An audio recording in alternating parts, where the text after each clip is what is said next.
Entrevistas, diálogos con la gente, humor, historia de nuestro municipio, relatos que son parte de nuestra cultura y mucho más. aquí en Todo sobre Villapinzón. Muy buen día para todos. Estamos hoy con una entrevista más de Todo sobre Villapinzón, recuperando la historia de nuestro municipio. Y hoy estamos con un conocedor de la historia de nuestro municipio que nos ha apoyado en muchísimas ocasiones y es que desde hace bastante tiempo lo quería entrevistar. El profe Santiago Barrero. Profe, ¿cómo está? Mucho gusto, Gabrielito. A ver, ¿de qué hay que hablar? Bueno, vamos a tocar varios temas importantes, pero nos vamos a entrar en uno. En su hermano Salatiel. Profe, ¿qué nos puede contar de él? Bueno, Salatiel fue el mayor de la familia. Hijo de Santiago Barrero y de Carmen Farfán. Santiago de San Pedro y Carmen de Chigualá. De dos familias muy tradicionales de esas veredas. Salatiel nace en 1937 y murió en 1922, en el 2022, o sea, va a ser ya 4 años. Salatiel, en esa época el estudio era muy complicado, entonces estudió la primaria y había aquí un colegio nocturno que lo llamaban la complementaria, que lo dirigía José María González. Ahí, ¿Dónde está ubicado, profe? ahí alcanzó, en la casa, donde está el Banco Popular. Ah, ya. Ahí alcanzó a hacer algo de secundaria, un poquito, pero no logró. Creo que se acabó el colegio, alguna cosa. Era muy complicada la situación en esa época. Entonces, finalmente, como anécdota está que Salatiel fue muy de malas con la cuestión de los accidentes. Ah, fue madre. Como no había dónde estudiar ni nada, mi papá no tenía dinero para llevarlo a Bogotá a estudiar. El tío Delfín Barrero, que todavía existe, trabajaba en Paz del Río, entonces dijo que él se lo llevaba para Paz del Río a trabajar. Salatiel ya tenía unos 14, 15 años. Y entonces, faltando como 3 o 4 días para irse para Paz del Río, se vino a ayudarle a mi papá en los carros en los que transportaba mi papá los cueros, las baquetas que las enrollaban. Era un carrito del finado Pedro González, era un planchón, que no tenía carrocería, sino sí. el planchón. Y él se vino desde San Pedro montado ahí, encima de los bultos. Cuando el carro cogió la curva aquí en la quinta, pues cayó al suelo con bultos y todo. Fue madre, Y cayó de cabeza y eso duró 3 meses en el hospital, casi muerto. Se logró recuperar. Y entonces ya el tío José Domingo Farfán, que él estaba en Bogotá, él era abogado, él fue diputado. José Domingo Farfán fue diputado de la Asamblea de Cundinamarca y fue un gran abogado, muy prestigioso. Entonces, él le ayudó para que entrara a estudiar al Colegio El Rosario, en Bogotá. Él hizo su bachillerato en el Colegio El Rosario. Fue compañero de muchísimos políticos de esos que estudiaban ahí porque era un colegio de muchos. Lo que pasa es que Salatiel mientras tanto vivía en la casa de los primos, ¿no? Del papá de José Farfán, y el primo Ignacio vivía ahí. Era como externo, ¿no? ¿En Bogotá? Sí, porque el colegio allá les dan la alimentación y toda esa cuestión. Y termina allá en el Colegio del Rosario y después se emplea en la gobernación de Cundinamarca. Una persona que lo ayudó muchísimo fue el doctor Hernando Cuevas Fernández. Y logró empezar a trabajar allá y después hizo su carrera de abogado en la Universidad Gran Colombia. Se graduó ahí como en 1970, tal vez. Sí, creo que 70. Y luego fue de la gobernación, pasó en el año, trabajó ahí hasta el año 70, y en el año 70 pasó a ser el jefe personal de la Caja Nacional de Previsión. donde era director Hernando Cuevas Fernández, que era una institución muy importante, tenía clínica, tenía todo eso, la Caja Nacional de Previsión. Ahí trabajó bastante tiempo, él llegó a ser secretario general de la Caja, después fue secretario general, hasta que se retiró, prácticamente se retiró, salió pensionado de ahí. Y fue cuando le propusieron los paisanos acá de que fuera candidato a la alcaldía en el año 92. Profe, ¿y su merced se acuerda cuál fue el lema? De pronto, ¿cómo eran las votaciones en ese entonces? No, eso era, pues no ha cambiado mucho en el sentido de que nuestra política siempre ha sido corrupta y siempre ha habido trampas, ¿no? Entonces, a eso lo ha sostenido un poquito los testigos electorales y eso, que más o menos algo hacen y en esa época era con una papeletica, usted le daban su papeleta y le lo depositaba, el campesino no sabía ni por qué ni iba a votar, entonces le daban la papeleta ya enrollada y métala ya a la urna. Eso era como llevando las ovejas al matadero, ¿cierto? Eso era así. El lema de la campaña fue ante todo eminentemente cultural y ambiental. Y eso fue lo que se hizo durante la alcaldía. Digamos que claro, se construyeron el acueducto de Chiguala-Sonsa, era un acueducto chiquitico ahí, se tomaba el agua de arriba, por allá de donde Benito López, allá arriba, de Sonsa Alto. Entonces era muy escasa el agua. Sí. Tuvieron que construir el acueducto trayendo el agua de allá de abajo del Pozo La Nutria. Eso fue una inversión bastante alta. Y se construyó también el acueducto Bozavita-Chinquira, se construyó el acueducto de San Pedro. Sí, creo que eso fue, digamos, de las obras, pero la campaña estuvo basada más en la parte cultural y en la parte ambiental. Y eso fue lo que se hizo. Se sembraron porque fue un periodo de 2 años y medio, porque los periodos de los alcaldes hasta ahí eran de 2 años. Sí, eran supremamente cortos. Y después, como las elecciones no eran como ahora en octubre, sino eran en marzo. Era el segundo domingo de marzo. Y se posicionaban el 1 de junio. Entonces, raro. Sí. Entonces, imagínate, el primero de marzo, entonces tocaba hacer la campaña de Navidad. Claro, las campañas sí, no, pero todavía sí. Las elecciones son también, las de Congreso son el segundo domingo de marzo. Todavía sigue esa costumbre. O sea, lo que pasa es que lo de los alcaldes sí. No, sino como en esta región se ve más como el tema político, lo que es consejos, asambleas, todo el tema de gobernación se ve como más fuerte. Sí, entonces. Mientras lo que es Senado, Cámara, Presidencia, pues un poco eso más suave. Entonces, en esos 2 años y medio, pues yo había sido concejal 2 veces y estaba más metido yo en la política que él. Entonces yo le dije, no, yo le ayudo en la campaña con una condición, que me deja asesorarlo en cultura y en ambiente, que era lo que yo sabía. Y efectivamente, entonces en cultura se hicieron lo de 2 cosas importantes. Los sábados campesinos, todos los sábados se iba a una vereda. Y se llevaban las danzas, se llevaba la música, se llevaban hasta magos, se traían un mago. Todavía está el mago que iba.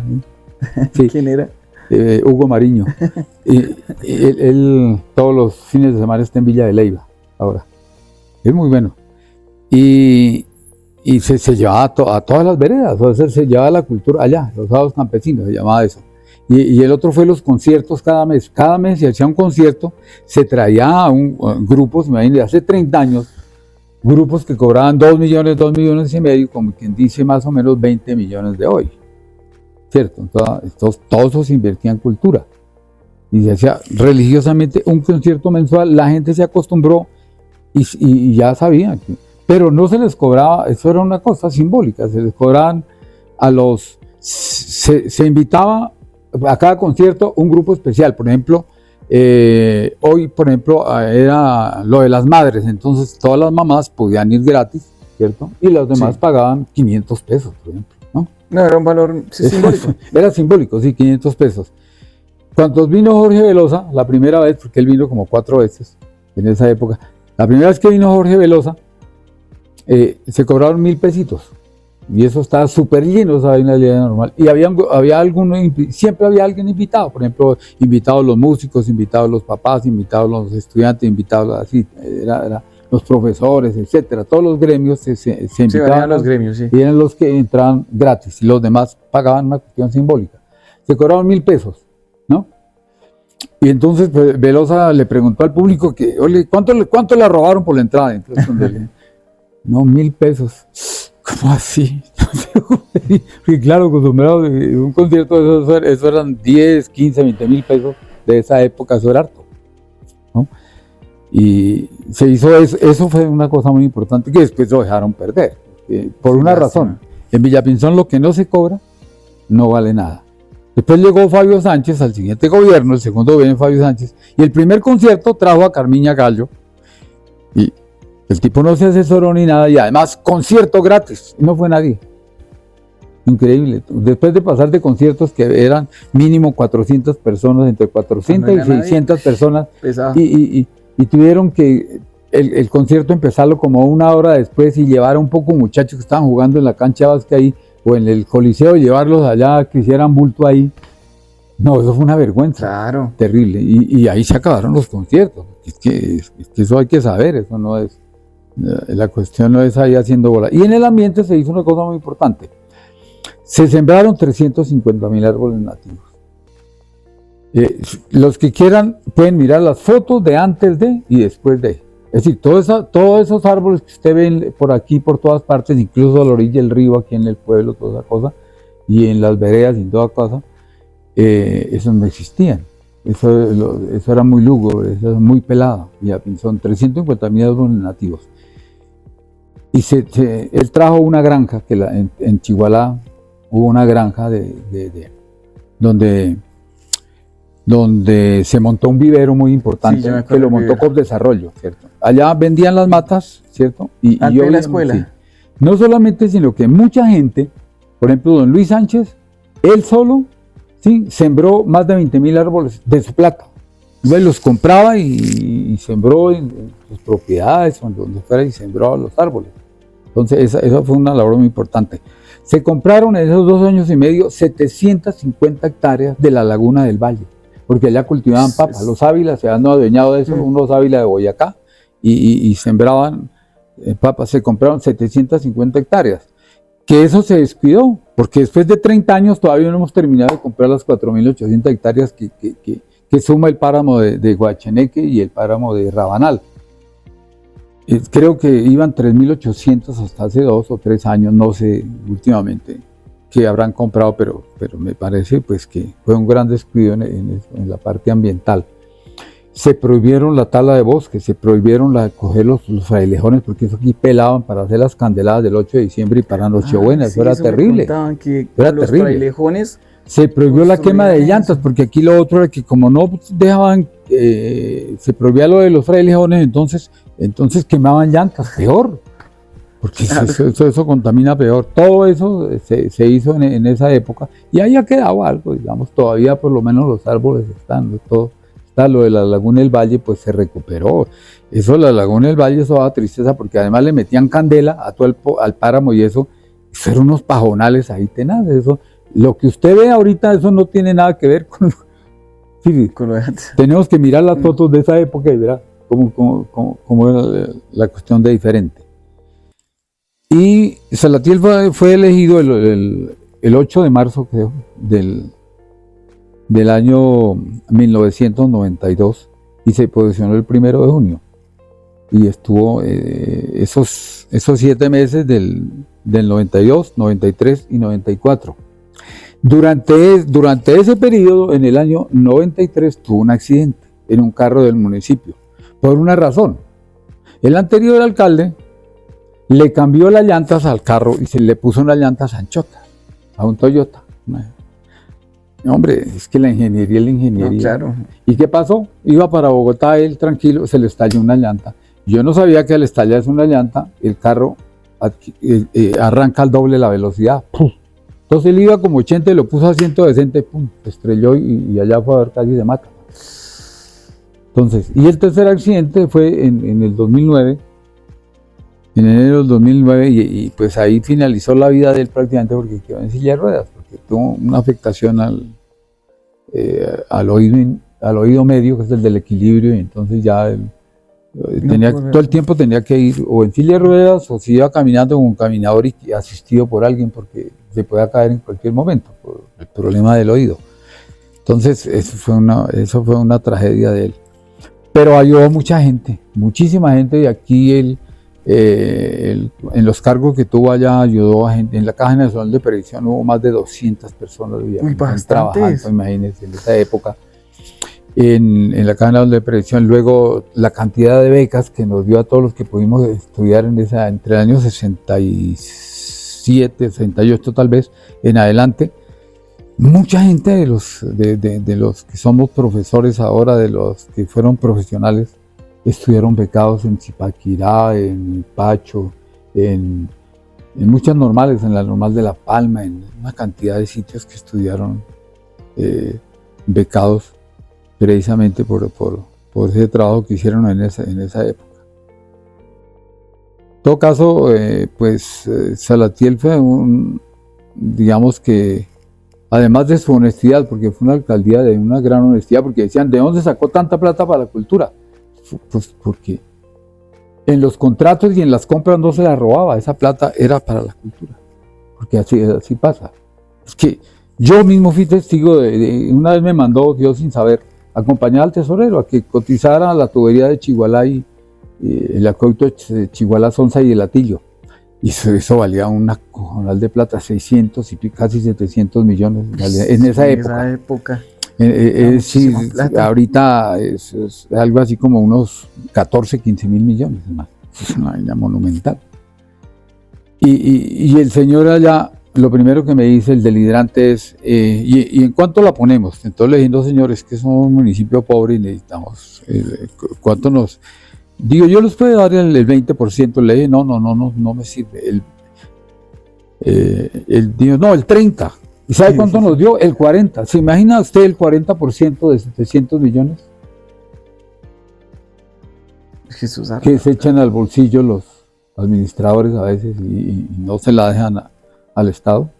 Entonces, eso es brutal la cuestión. Entonces, se hicieron muchísimas cosas precisamente porque se manejó los recursos con absoluta honestidad. Pero las personas honestas no terminan bien, vea usted. Lastimosamente. Imagínense que por un cheque, como Fabio Sánchez fue alcalde antes y después de Salatiel. Entonces, cuando Sánchez se fue a la primera administración, se llevó un costalado de contratos para la casa. Y le puso contrato 32A, 32 veces, 32 de como 10 contratos sacó del contrato 32. Y en ese volate, pues Salatiel le arregló todo eso para no meter a Fabio en problemas. Sin embargo, por no meter a Fabio en problemas, por allá un cheque que Fabio había girado de 200,000 pesos al novio de una sobrina, terminó enredándolos y él y el tesorero, que era Remigio Pedraza, les tocó 10 años presentándose a la Contraloría. Hijo de madre, pero 10 años. 10 años presentando a la Contraloría por un error allá que venía del alcalde anterior, hermano. Entonces... Pesado. Sí, claro, total. Bueno, yo creo que ahí es... Si hay algo más, yo no creo que falte nada ahí. Listo. Profe, ¿cuál cree que fue la obra más significativa que desarrolló don Salatiel? No, me parece que la más significativa fue la ambiental. Todo el tema ambiental. Claro, que eso perdura para toda la vida. No, súper. Listo. Entonces así terminamos esta entrevista. Quiero darle gracias, profe, por su apoyo. Con todo gusto. Porque pues en esta partecita estamos recuperando todo el tema de lo que son las bibliografías y la historia de los exalcaldes que han puesto su granito de arena aquí en el municipio. Y es parte también de la historia de nuestro parte de la historia de ese pueblo. ¿Listo? Entonces, muchas gracias para los que nos Ah, están eso sí, viendo. ahí le recorta todo lo que hay que recortarle, ¿no? Que es que eso no. Entonces, muchas gracias para los que están viendo este video. Profe, ¿algún mensaje que les quiera dar? No, que por favor, nunca se cansen de ser buenos, decía Pepe Mujica. Excelente frase. Listo. Chao, chao. Muchas gracias por ver este video hasta el final. Y recuerda que estamos en diferentes redes sociales, como TikTok, Gabriel Psicólogo, Facebook como Todo sobre Villapinzón y YouTube como Todo sobre Villapinzón. Y no olvides dejar tu like. Vale, chao, chao. Hasta una próxima aventura.